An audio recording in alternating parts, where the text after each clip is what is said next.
bem-vindos todos vocês ao Globo News Painel. A sensação que a gente tem dos acontecimentos da semana que passou é de terra arrasada.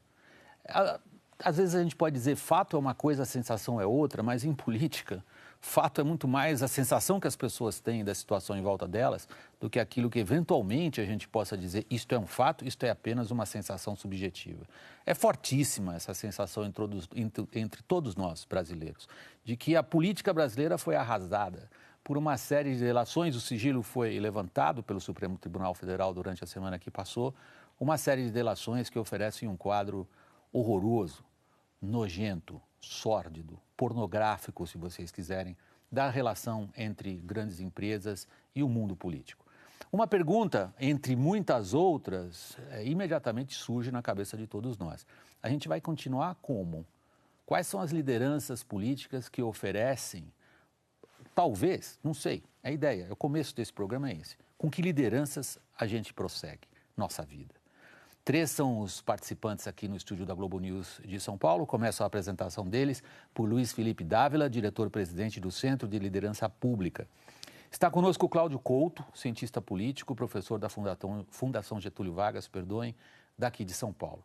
Nosso terceiro participante, Eduardo Viola, é também um cientista político, professor titular de Relações Internacionais da Universidade de Brasília. Luiz Felipe, eu fui muito pessoal nessa apresentação inicial do programa, porque foi como eu me senti. Eu sou jornalista político há muitos anos, confesso que para mim é um fato inédito, é difícil a gente ser confrontado com as miudezas daquilo que a gente sabe em geral, como é que é a sacanagem na política brasileira. Mas agora vamos ao que interessa, que é a opinião e os comentários de vocês. Como a gente continua? Quem é no mundo político que nos conduzirá? Há alguém? Sobrou alguém? É uma ótima pergunta.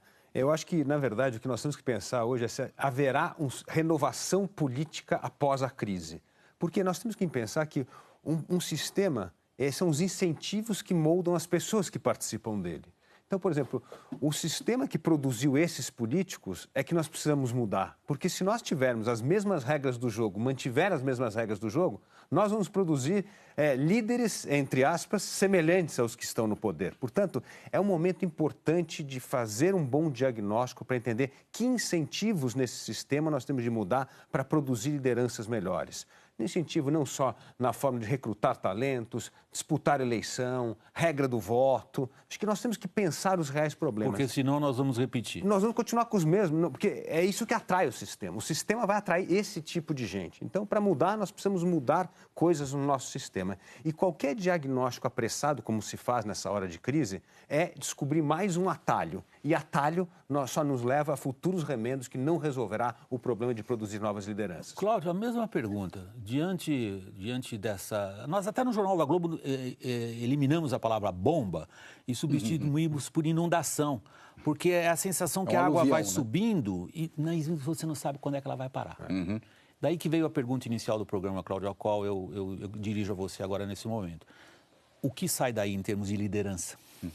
Eu acho que o Luiz Felipe usou uma palavra que é chave para entender o problema aqui, que é a palavra sistema, né? O que essa revelação da lista do Fachin nos mostra é que nós temos um problema sistêmico.